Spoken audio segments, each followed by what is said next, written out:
Good afternoon. आज के lecture की शुरुआत करेंगे chapter number 6 securities market intermediaries वाला चैप्टर आप पढ़ रहे हैं जी। दो लेक्चर ऑलरेडी इस चैप्टर पे हो चुके हैं। हमने पिछले दो लेक्चर्स में सिर्फ बात की है कि सिक्योरिटी मार्केट इंटरमीडियरीज होते कौन हैं। बस सिक्योरिटी मार्केट इंटरमीडियरीज जो हैं ये काम कैसे करते हैं और कैसे सारी चीज़ें होती हैं ये आपने पढ़ा था। अपन ने पढ़ा था जो सिक्योरिटीज मार्केट इंटरमीडियरीज होते हैं इनको रजिस्टर करने का काम किसको सौंपा गया है? सेबी को सौंपा गया। अगर मैं बात करूं कल की क्लास की लास्ट लेक्चर में हम लोगों ने जो बात की है वो सारी ये थी। सबसे पहले अपन ने पढ़ा कोई भी सेबी मार्केट इंटरमीडियरीज हैं उनको अगर रजिस्ट्रेशन करवाना हो तो उन्हें क्या करना पड़ता है? सेबी के पास एप्लीकेशन लगानी पड़ती है। साथ में जो कंसर्न्ड है, फॉर एग्जांपल ब्रोकर बनना चाह रहे हो तो स्टॉक एक्सचेंज हो गया, डीपी बनना चाहते हो तो डिपॉजिटरी हो गया, इनके पास भी आप अप्लाई करते हो। जब आप इनके पास अप्लाई करते हैं तो ये सारी चीज़ें चेक करके सेबी को बता देते हैं जी हमें जो जो रिक्वायरमेंट्स है हमारे एक्ट के, हमारे जो बायलॉज हैं उनके जो रिक्वायरमेंट है वो ये पर्सन पूरी कर रहा है। मैंने कल भी कहा था कि सपोज मैं वो इंटरमीडियरी हूँ जो ब्रोकर या डीपी या कस्टोडियन बनना चाहता है, तो सेबी के पास जब मैं एप्लीकेशन लगाऊंगा तो उससे रिलेवेंट मेरे को एप्लीकेशन साथ में कहाँ लगानी पड़ेगी जी? मेरे को एप्लीकेशन लगानी पड़ेगी जो कंसर्न्ड अथॉरिटी उसके पास भी, लाइक ब्रोकर बनूंगा तो स्टॉक एक्सचेंज के पास। फिर वो सेबी को बता देते हैं। उसके बाद सेबी चाहे तो खुद की भी एडिशनल इन्फॉर्मेशन डॉक्यूमेंट्स वगैरह मांग सकता है। साथ में अगर उसे लगता है तो इंक्वायरी इन्वेस्टिगेशन कर सकता है। जब उसको तसल्ली हो जाएगी तो उसके बाद वो क्या कर सकते हैं जी, या तो मेरी एप्लीकेशन को रिजेक्ट कर देंगे मुझे opportunity of being heard they करके, या फिर चाहे तो एक्सेप्ट करने के बाद मुझे सर्टिफिकेट दे सकते हैं और मैं वो इंटरमीडियरी के तौर पे रजिस्टर हो जाऊंगा। उसके बाद मैं वो सारे काम कर सकता हूँ। इराज इधर ध्यान दे लो। मैं वो सारे काम कर सकता हूँ। उसके बाद जो भी सारे काम किसके लिए हैं जी? उस इंटरमीडियरीज के वो होते हैं। लाइक मैं ब्रोकर बना हूं तो ब्रोकर वाले काम, अगर मैं कस्टोडियन बना हूं तो कस्टोडियन वाले काम, ये सारे काम मैं कर सकता हूँ प्रॉपर। ईयरली मुझे बताना होगा हर साल 1 अप्रैल को जितने भी कंप्लायंसेज है मैं वो पूरे कर रहा हूँ, और क्वार्टरली रिपोर्ट भी मुझे भेजनी होगी। इसके बाद अगर उन्हें कभी लगता है तो सस्पेंड कर सकते हैं, कैंसिल कर सकते हैं सर्टिफिकेट इंटरमीडियरी का, और उसके बाद मैं वो सारे फंक्शन परफॉर्म नहीं कर पाऊंगा। जैसे ही कैंसिल किया जाए मुझे तुरंत प्रभाव से क्या करना पड़ेगा? कैंसिल होने के बाद अपना सारा काम किसी दूसरे इंटरमीडियरी को सौंपना पड़ेगा और मैं वो डीलिंग नहीं कर पाऊंगा, और मुझे अवेलेबल करवाना होगा क्लाइंट्स को जो भी डाटा, वो जो भी चीज़ मुझसे मांगते हैं। ये अपन ने कल की क्लास में सारी चीजें पढ़ी थी। ये वो क्विक रिवीजन है जो पिछले लेक्चर के थे जो हमने कर ली। आज की क्लास से टॉपिक शुरू होगा कौन कौन से इंटरमीडियरी होते हैं, उनका क्या क्या काम होता है और वो कौन सा कंप्लायंस करते हैं। यही पढ़ते चलेंगे। आने वाले 4-5 दिनों में ये कंप्लीट हो जाएंगे, 3-4 दिनों में ये कंप्लीट होंगे। एक लेक्चर लगेगा कि इंटरनल ऑडिट क्या होती है, सेक्रेटरी को कैसे करनी होती है, फिर ये चैप्टर अपना कंप्लीट हो जाएगा। एक एक करके अब डिस्कस करना शुरू करते हैं जी। टॉपिक क्या है कि रेगुलेटरी फ्रेमवर्क क्या है इंटरमीडियरीज के लिए। तो रेगुलेटरी फ्रेमवर्क क्या है इंटरमीडियरीज के लिए, आइए देखते हैं। कह रहे सेबी ने काफी सारी रेगुलेशंस इशू की है हर इंटरमीडियरी के लिए, ताकि प्रॉपर सर्विसेज रेंडर की जा सके। किसको? इन्वेस्टर को। और किसको? कैपिटल मार्केट को। यानी कि इंटरमीडियरी का जो काम है इन्वेस्टर के लिए और कैपिटल मार्केट में, वो काम क्या है, कैसे है, ये सारी चीजें अपने को यहाँ पे दी गई हैं। एक एक करके आप पढ़ेंगे। सबसे पहले आप बात करेंगे, नंबर 1 पे आता है कौन? Merchant banker. ठीक है जी। कैसे पढ़ना है? पहले मर्चेंट बैंकर बता रहे जी, उसकी डेफिनेशन दी है। जब ये पढ़ लेंगे आप तो इसके बाद आप देखेंगे इनके क्या रोल्स और रिस्पॉन्सिबिलिटीज हैं, कौन से रेगुलेशन से ये बाउंड होते हैं सेबी की, एंड कोई नेटवर्थ रिक्वायरमेंट होती है क्या मर्चेंट बैंकर बनने के लिए। सबसे पहले आप पढ़ते हैं मर्चेंट बैंकर होता कौन है। सीधी सी बात समझ लो, एनी पर्सन, और ये इंस्टीट्यूशन भी हो सकता है, एनी पर्सन और इंस्टीट्यूशन जिसका काम क्या है? इशू को मैनेज करना। इशू से रिलेटेड जितनी भी चीजें होती है वो मैनेज करते हैं। यानी कि merchant banker means any person engaged, जो किस बिजनेस में है जी? Any person engaged in the business of किस चीज का? Issue management. कैसे? Either by making arrangements regarding selling, buying और सब्सक्राइबिंग टू सिक्योरिटीज, या फिर वो मैनेजर के तौर पे एक्ट कर रहा है, या कंसल्टेंट या एडवाइजर बन के, या कॉर्पोरेट एडवाइजरी सर्विसेज दे रहा है उस इशू मैनेजमेंट से रिलेटेड, तो उस पर्सन को हम क्या मानेंगे? वो क्या है जी? मर्चेंट बैंकर है। मर्चेंट बैंकर वो पर्सन होता है जो एक इशू को मैनेज करता है, उस इशू से रिलेटेड जितनी एडवाइस है, कंसल्टेंसी है, या जो भी चीजें हैं जो प्रोवाइड करता है, उसे हम किस नाम से जानते हैं जी? मर्चेंट बैंकर के नाम से जानते हैं। जरूरी क्या है? कह रहे हैं जी it is necessary for an issuer to appoint a merchant banker. किस लिए अपॉइंट करेंगे जी मर्चेंट बैंकर को? और ना आप ऐसे मेंशन कर लेना, चाहे साथ में हर जगह लिखते चलना, 4 मार्क्स या ऐसे 5 मार्क्स। ठीक है जी। और इस तरीके से भी बन सकता है, what do you mean by merchant banker and what are the roles and responsibilities of merchant banker. हर एक इंटरमीडिएरी अपने आप में क्वेश्चन है। इस चैप्टर में आपको पूछना क्वेश्चन कितने आते हैं, हर एक क्वेश्चन है जी।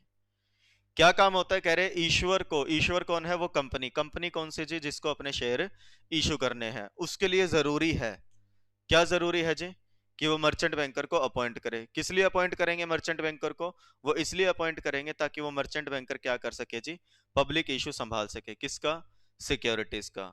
साथ में वो अंडरराइटिंग से रिलेटेड जितनी भी एक्टिविटीज है या जो भी रिलेटेड है अंडरराइटर से, अंडरराइटर कौन होता है, जो ये एश्योरेंस देता है, ये श्योरिटी देता है कि कल को अगर आपका इशू सब्सक्राइब नहीं होता है, जो मिनिमम सब्सक्रिप्शन रिक्वायर्ड है, तो अंडरराइटर क्या करता है जी, उतने शेयर्स खुद खरीद लेता है। यानी कि underwriting connected with the aforesaid public issue management business, यानी कि ईश्वर को मर्चेंट बैंकर अपॉइंट करना जरूरी होता है, किस लिए, ताकि उसका पूरा पब्लिक इशू है और जो सिक्योरिटीज है उनको संभाला जा सके, अंडरराइटिंग के सर्विसेज प्रोवाइड कर सके वो। तीसरा, वो मैनेज कर सके, एडवाइस कर सके, जो इंटरनेशनल ऑफरिंग्स है, डेट या सिक्योरिटी, अगर आप इंटरनेशनल लेवल पे ऑफर कर रहे हो, लाइक एडीआर, जीडीआर, बॉन्ड्स या कोई और इंस्ट्रूमेंट्स अगर आप इशू कर रहे हैं, तो उससे रिलेटेड एडवाइस दे सके। और क्या कर सके जी, वो प्राइवेट प्लेसमेंट भी करवाता है जी। सीधी सी बात बताऊं तो जिस जिस तरीके से आप पैसा उठा सकते हो, पब्लिक इशू ला करके, प्राइवेट प्लेसमेंट ला करके, राइट इशू ला करके, इंटरनेशनल मार्केट में जा करके, उनकी बात हो रही है और कोई भी बात नहीं हो रही। प्राइमरी और satellite dealership of government securities. अब ये प्लीज सैटेलाइट का मतलब यहाँ पे नहीं है कि जो ऊपर आसमान में जो सैटेलाइट से छोड़े जाते हैं रिसर्च पर्पस के लिए, उनकी बात हो रही है। ऐसे समझ लो, प्राइमरी एंड सेकेंडरी बोलते हैं ना, जो गवर्नमेंट जब सिक्योरिटीज लेकर के आती है तो मर्चेंट बैंकर उन सिक्योरिटीज को इशू करवाता है और हर छोटे से छोटे इन्वेस्टर तक पहुंचाता है। इस सेंस में सैटेलाइट वर्ड यूज किया गया है, सैटेलाइट डीलरशिप। मतलब गवर्नमेंट सिक्योरिटीज के लिए प्राइमरी और सेकेंडरी फंक्शन जो है वो परफॉर्म करना किसके बिहाफ पे, गवर्नमेंट के बिहाफ पे। और क्या करना जी, कॉर्पोरेट एडवाइजरी सर्विसेज देना, किससे रिलेटेड, सिक्योरिटीज मार्केट से रिलेटेड। भी कोई कंपनी टेक ओवर करना चाहती है, एक्विजिशन करना चाहती है, या डिसइन्वेस्टमेंट, डिसइन्वेस्टमेंट का मतलब क्या होता है, एक कंपनी, भाई सीधी सी बात है, जो इन्वेस्टमेंट कर रखी थी, जितने भी इन्वेस्टमेंट थी, अगर कोई पर्सन चाह रहे हैं मुझे अपनी नहीं रखने, मुझे वो शेयर्स पब्लिक को ट्रांसफर करने हैं, या मान लो कंपनी पैसा वापस उठाना चाह रही है, बायबैक वगैरह करवाना चाह रही है, तो उसमें भी ये अपनी सर्विसेज परफॉर्म करते हैं। इसके अलावा स्टॉक ब्रोकिंग की सर्विसेज देंगे, एडवाइजरी सर्विसेज देंगे प्रोजेक्ट के लिए, सिंडिकेशन ऑफ रूपी टर्म लोन्स। इसका मतलब यह है कि मान लो कंपनी को लोन रिक्वायर्ड है, कंपनी कह रही जी हमें लोन चाहिए 10,000 करोड़ का, ठीक है जी, तो हो सकता है ये 10,000 करोड़ का, या कंपनी कहते हैं जी हमें लोन चाहिए फॉर एग्जाम्पल 1,00,000 करोड़ का, 10,000 नहीं जी, हमें कितने का लोन चाहिए है, 1,00,000 का। तो अब हो सकता है एक अकेलौता बैंक ना दे सके पूरा लोन, या देना नहीं चाहता, दे सकता है बट देना नहीं चाहता, तो ये मर्चेंट बैंकर क्या करते हैं, अलग अलग बैंक्स को इकट्ठा करके कॉम्बिनेशन बना देंगे, भाई 1,00,000 में से 30,000 करोड़ का लोन ये बैंक दे देगा, 40,000 करोड़ का ये दे देगा, और बचे हुए 30,000 करोड़ का ये बैंक दे देगा। तो ऐसी फैसिलिटीज प्रोवाइड करना। इसके अलावा international financial advisory services provide करना, ये काम किसका होता है जी, मर्चेंट बैंकर का होता है। और मर्चेंट बैंकर अच्छे से ऑपरेट कर सके, इस चीज के लिए सेबी ने उनके लिए अलग से सेपरेट रेगुलेशंस बना रखी हैं, जिनका नाम क्या है, सिंपल सी बात है, सेबी मर्चेंट बैंकर्स रेगुलेशंस 1992। एक मर्चेंट बैंकर के पास कम से कम नेटवर्थ कितनी होनी चाहिए जी, 5 करोड़ की। नेटवर्थ कितनी होनी चाहिए, नॉट लेस देन ₹5 करोड़। समझ गए जी, यानी कि कम से कम 5 करोड़ की क्या हो जी, नेटवर्थ हो। क्लियर है, ओके, डन।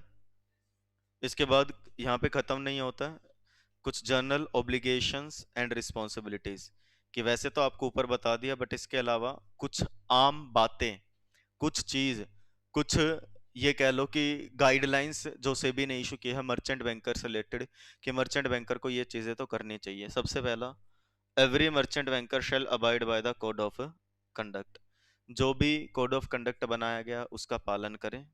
दूसरा,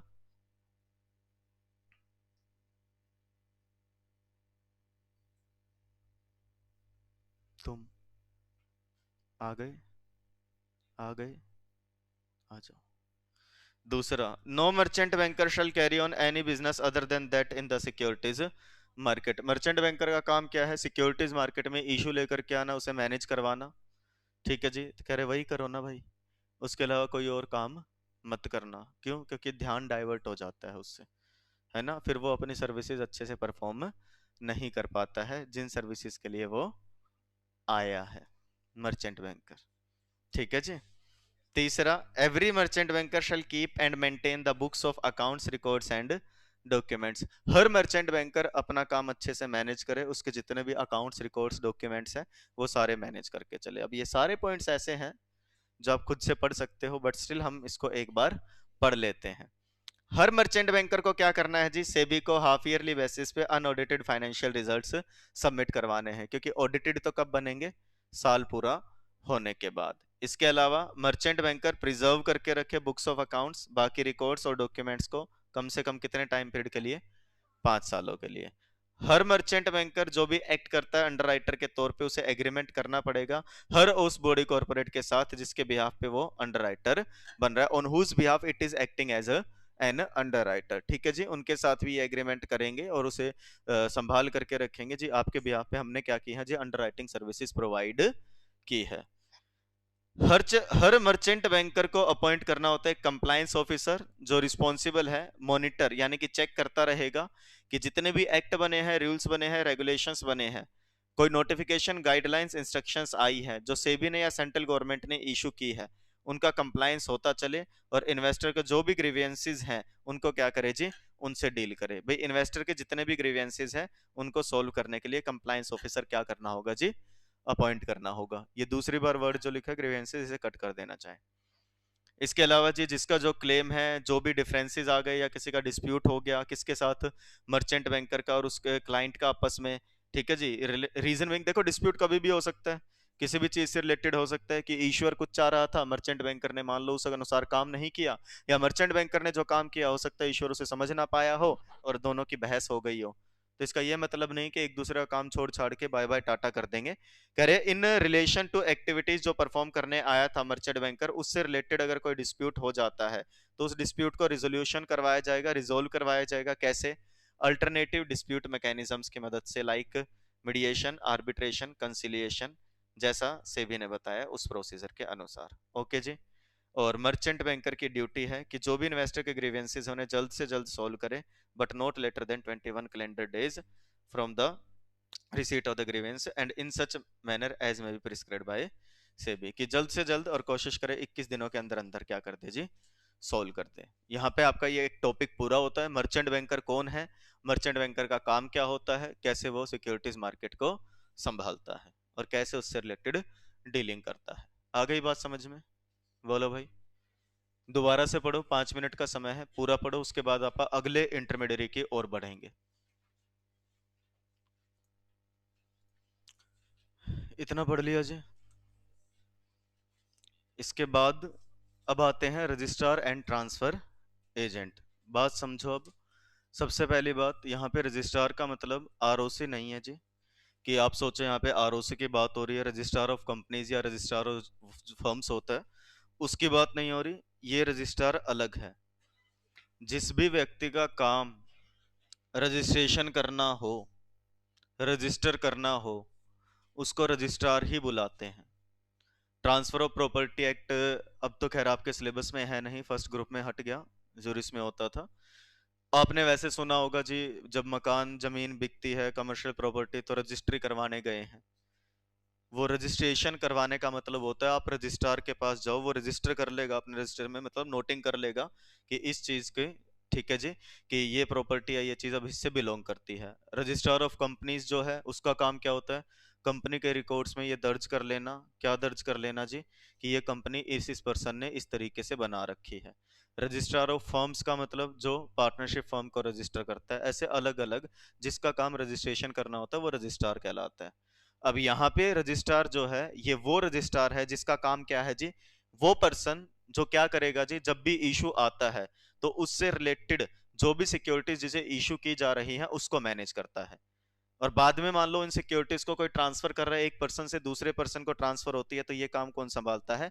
शेयर ट्रांसफर एजेंट संभालता है। पढ़ के देखो, रजिस्ट्रार टू एन इशू, एक इशू में जो रजिस्ट्रार है उस रजिस्ट्रार का मतलब है, it means the person appointed by a body corporate or any person or group of person to carry on the following activities on its or his or their behalf। कि registrar to an issue का मतलब होता है वो व्यक्ति जो ये सारे काम करेगा। एक इशू, एक आईपीओ जिसे आप बोलते हैं, जब वो आता है तो उसमें ये सारे काम संभालता है। क्या क्या? पहला, कलेक्ट करता है एप्लीकेशन इन्वेस्टर से in respect of an issue. भाई जो एप्लीकेशन, मान लो ऐसे समझो मैं वो रजिस्ट्रार हूं, ये ईश्वर है, ये कंपनी है, इधर ऐसे एज्यूम करो कंपनी क्या कर रही है, आप सबको शेयर इशू कर रही है। तो बीइंग अ रजिस्ट्रार मेरा काम क्या है, जो आप एप्लीकेशन लगाओगे उसे मैनेज करना, आपकी एप्लीकेशन का प्रॉपर रिकॉर्ड मैनेज करना, कितना पैसा आपने एप्लीकेशन पे दिया है, ठीक है जी, कि keeping a proper record of applications and money received from investor और paid to the seller of the securities, and साथ में असिस्ट करना बॉडी कॉर्पोरेट या पर्सन या ग्रुप ऑफ पर्सन। सी ध्यान देना अब क्या लिखा है, ये चीज याद रखना कि रजिस्ट्रार का मतलब होता है ये काम जो करते हैं।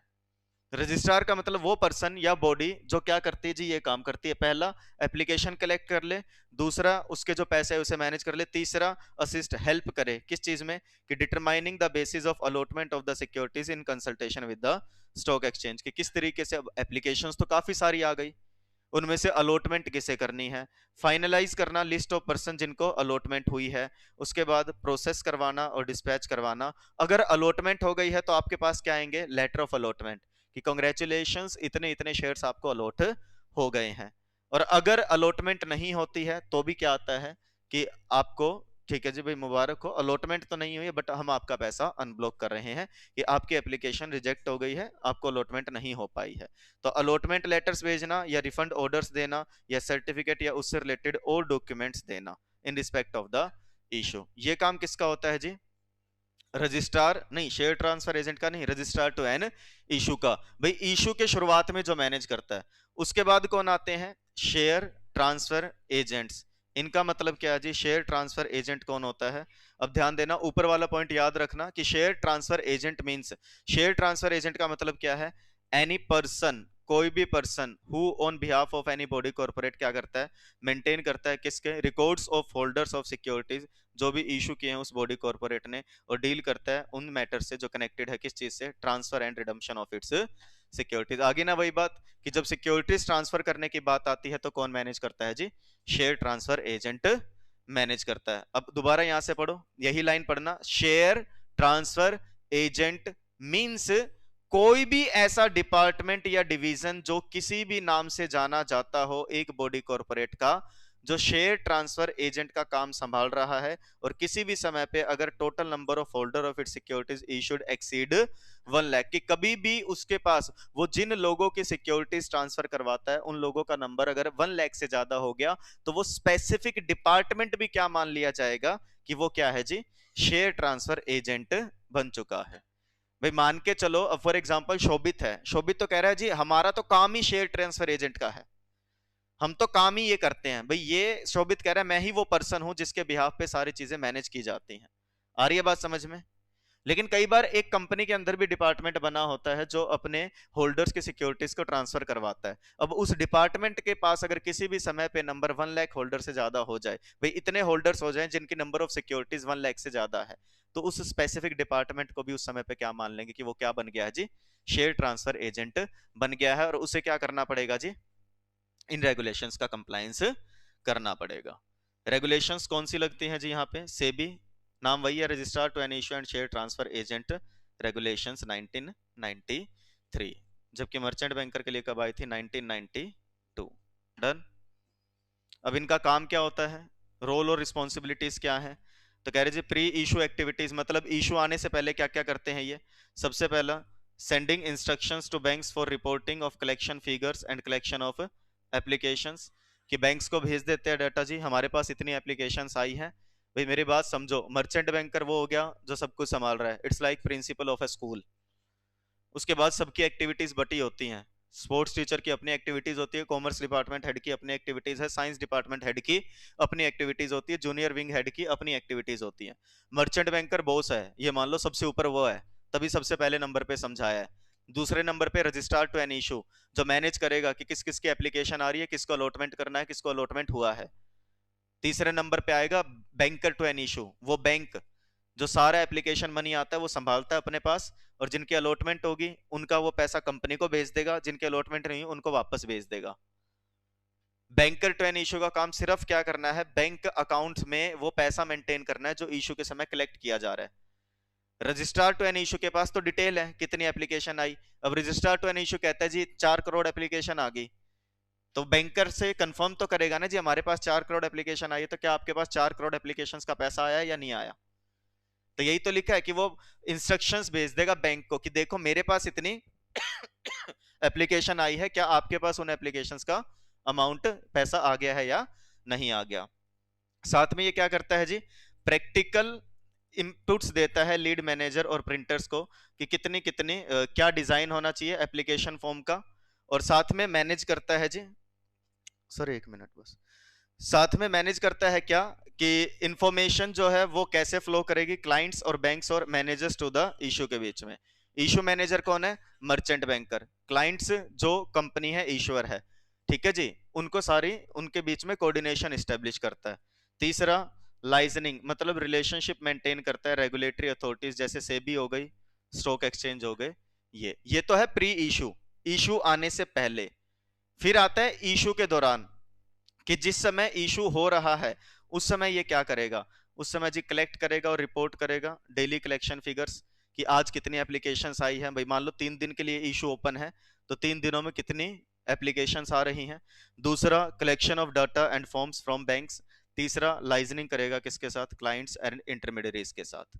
और इशू पूरा होने के बाद क्या कर देगा जी, सारा डेटाबेस मेंटेन करना, रिकंसिलिएशन मतलब मैच करना, allotment alternatives in consultation with client, merchant banker और स्टॉक एक्सचेंज से डिस्कस करके भाई अलॉटमेंट हुई है या नहीं हुई उसके बारे में इन्फॉर्म करना, लिस्टिंग में हेल्प करना, डेटा अपलोड करना, डिपॉजिटरी को भी तो बताएगा ना, ये लो जी इनको अलॉटमेंट हुई है, क्योंकि सिक्योरिटीज तो डिपॉजिटरी के पास है। तो अब डिपॉजिटरी को क्या बताना है, हमने इन लोगों को अपॉइंटमेंट अलॉटमेंट कर दी है, आप क्या कर दो इनके खाते में सिक्योरिटीज डाल दो। फोर्थ, डिस्पैच कर देगा रिफंड ऑर्डर्स, शेयर सर्टिफिकेट या क्रेडिट एडवाइस, पीरियडिकली रिपोर्ट करता रहेगा रेगुलेटरी अथॉरिटीज को जो पेमेंट्स रिफंड की है वो टाइम पे रिफंड हो गई या नहीं हो गई। साथ में क्या करना जी, अटेंड करना पोस्ट इश्यू इन्वेस्टर की अगर कोई क्वेरी है उसे सॉल्व करना, and web based investor enquiry system, allotment और रिफंड की डिटेल्स, भाई एक इन्वेस्टर खुद चेक कर सके कि मेरे को अलॉटमेंट हुई है या रिफंड आएगा मेरा अमाउंट, एक ऐसा पोर्टल मेंटेन करना। रेगुलेशंस ये है जी, नेटवर्थ कितनी चाहिए होती है, कैटेगरी 1 के लिए 50 लाख, कैटेगरी 2 के लिए 25 लाख। ये क्या होता है ये बाद में पढ़ेंगे, अभी जो पढ़ाया है उसको देख लो एक बार। और साथ में इनकी भी कुछ जर्नल ऑब्लिगेशंस बताई गई हैं जो यहाँ पे दी गई हैं। ये सारी जर्नल ऑब्लिगेशंस और रिस्पॉन्सिबिलिटीज एक एक करके अपने आप से पढ़ो, फिर हम डिस्कस करेंगे अभी, ठीक है जी। इसको और पढ़ लो एक बार।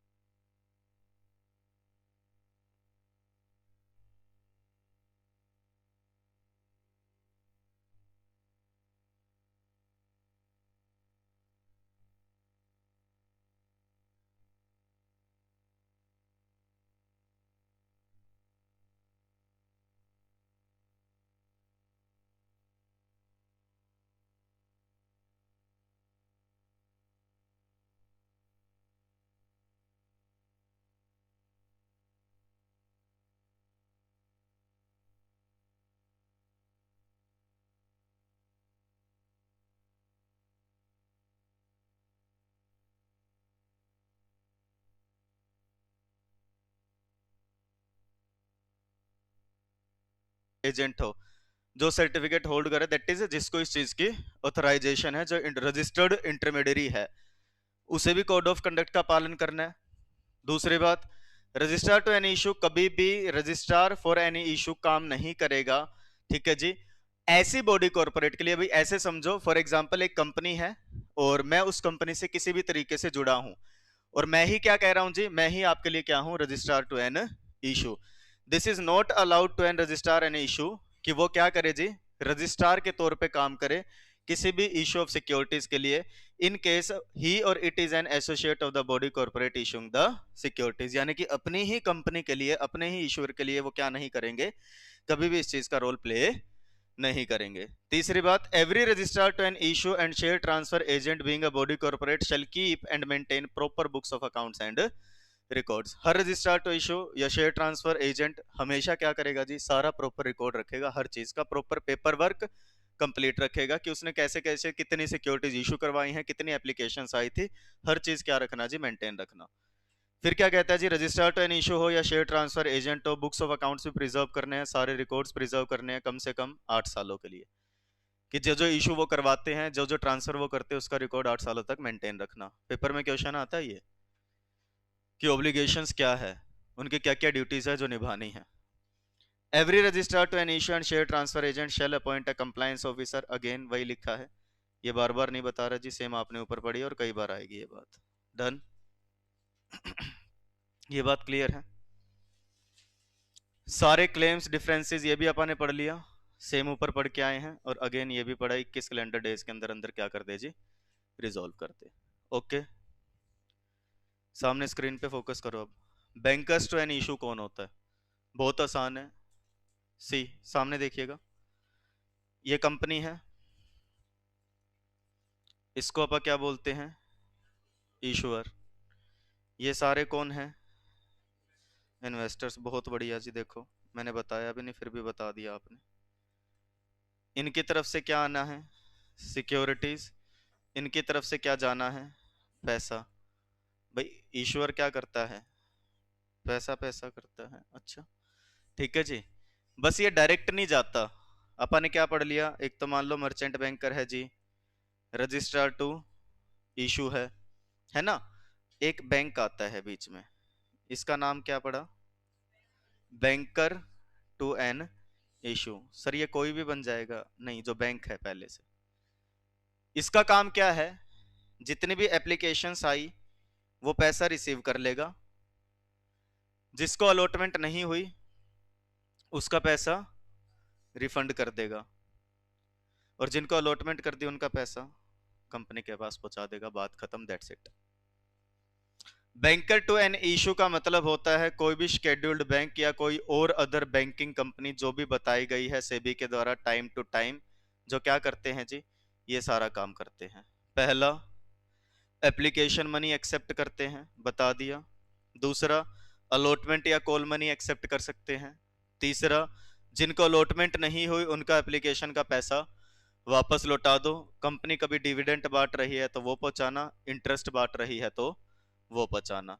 एस्क्रो सर्विसेज प्रोवाइड करना, issue management, buyback, delisting, open offer, जो भी काम कर रहे हैं as per the regulation. Sir escrow services, ये जो मैंने बताया ना कि बैंक क्या करेगा, यहाँ पे अपने पास सारी एप्लीकेशन मनी इकट्ठा करेगा, और इस चीज के लिए एक अलग से अकाउंट बना लेते हैं, उसको एस्क्रो अकाउंट बोलते हैं। ये सेपरेट बैंक अकाउंट है क्योंकि इसमें सारा पैसा इकट्ठा कर लिया, बैंक को नहीं रखना। बैंक को क्या करना है पैसे का, बैंक ने एक अकाउंट में पैसे इकट्ठे किए, जितनी अलॉटमेंट हुई है उनका पैसा तो कंपनी के पास पहुंचा दिया, जो नहीं हुई वो रिफंड कर दिया। कंपनी ने डिविडेंड बांटना है तो ये क्या करेगा, कंपनी से एक अकाउंट में मंगवा लेगा सारा डिविडेंड, जिस जिसको डिविडेंड देना उसको बांट देगा, जिसने क्लेम नहीं किया वो कंपनी को भेज देगा। कंपनी ने जो अनक्लेम्ड डिविडेंड अकाउंट बनाया है, जो आपने कंपनीज एक्ट में पढ़ा भी होगा, उसमें भेज देंगे, बात खत्म। तो उसे एस्क्रो अकाउंट या एस्क्रो सर्विसेज बोलते हैं। ओके भाई, और क्या करेगा जी, ये लिखा था opening of A separate bank account for depositing the proceeds in the IPO या एफपीओ, एंड साथ में क्या करना जी, सच अदर एक्टिविटीज एज में बी स्पेसिफाइड बाय सेबी, वो एक्टिविटीज परफॉर्म करना जो भी किसने बताई हैं जी, सेबी ने बताई। Done done. कह रहे बैंकर टू द इशू, यहां पे दोबारा से बताया है, रोल्स रिस्पॉन्सिबिलिटीज नहीं है, या फिर कह लो मतलब एक ही जगह बता दी सिंपल सी, कि बैंकर्स टू द इशू का काम जैसा नाम बताता है, इनका काम होता है वो सारी एक्टिविटीज करना जिससे फंड्स कलेक्ट और ट्रांसफर किए जाते हैं एस्क्रो अकाउंट में। कह रहे जब वाइल वन और मोर बैंक्स में function as bankers to the issue as well as the bank, others may do the limited work of collecting the applications for securities along with remittance in their revenue branches in different centres. कह रहे वैसे तो इनका main काम तो यही होता है, और जनरली एक बैंकर टू इशू सारे काम कर ही लेता है, एप्लीकेशन मनी इकट्ठा करना, रिफंड करना, बट कुछ बैंक ये सर्विसेज भी प्रोवाइड करते हैं कि एप्लीकेशन फॉर्म वगैरह वो तो अपने ब्रांचेज में पहुंचा देते हैं जहां से कलेक्ट कर सके, ऑल्दो आजकल सारा काम इलेक्ट्रॉनिक मोड में ही होता है। and the banks are expected to furnish prompt information and records to the company and to the lead manager for monitoring and progressing the issue work. अब बैंकर टू द इशू बता सकता है कि आज में हमारे पास इतनी एप्लीकेशन मनी का पैसा आ चुका है या ब्लॉक हो चुका है, किसको बता देगा? कंपनी को और लीड मैनेजर जो इशू मैनेज करता है उसको। और इसके लिए भी सेम नाम, SEBI bankers to and issue regulations 1994। Done, complete. इनकी ऑब्लिगेशंस मतलब इनका काम और इनकी रिस्पॉन्सिबिलिटीज क्या है? कह रहा है every banker to an issue maintain करेगा बुक्स ऑफ अकाउंट्स, रिकॉर्ड्स और डॉक्यूमेंट्स। हर बैंकर क्या करेगा? फर्निश करेगा इंफॉर्मेशन सेबी को, कब? जब भी चाहिए। हर banker to an issue enter करेगा एक एग्रीमेंट, मतलब एग्रीमेंट करेगा किसके साथ? बॉडी कॉर्पोरेट के साथ, जिसके लिए वो बैंकर टू इशू बनना चाह रहा है। हर बैंकर टू एन इशू को इन्फॉर्म करना होगा सेबी को तुरंत प्रभाव से अगर कोई डिसिप्लिनरी एक्शन आरबीआई ने उसके ऊपर लिया है। ठीक है जी, सिर्फ उस से किस चीज से? तो an issue only in relation to issue payment work, भाई वो काम जो संभाल रहा है उससे रिलेटेड आरबीआई ने अगर कोई एक्शन लिया है तो तुरंत प्रभाव से किसको बता देगा? सेबी को बता देगा। क्या भाई देख लो तुम्हारा कजन ब्रदर हमें तंग कर रहा है, ऐसे ऐसे उसने हमारे ऊपर ये ऑब्जेक्शन उठाया है, नॉलेज में होना चाहिए। और अगेन वही बात, हर बैंक को टू इशू को कोड ऑफ कंडक्ट का पालन करना पड़ेगा, ये सेम है जी। डन, एक बार याद कर लोगे हर जगह काम आ जाएगा। ओके, इस लेक्चर में ये 3 ही पढ़ेंगे, बाकी जानेंगे अगले लेक्चर में। तब तक के लिए इनको पढ़ के आए, रिवाइज करके आए, अपने आप से और मत पढ़ना। आज के लिए इतना ही, thank you, that's it for the day, bye bye, tata and take care. अपना ध्यान रखें, अपने पेरेंट्स का ध्यान रखें और खूब मन लगा करके पढ़ाई करें।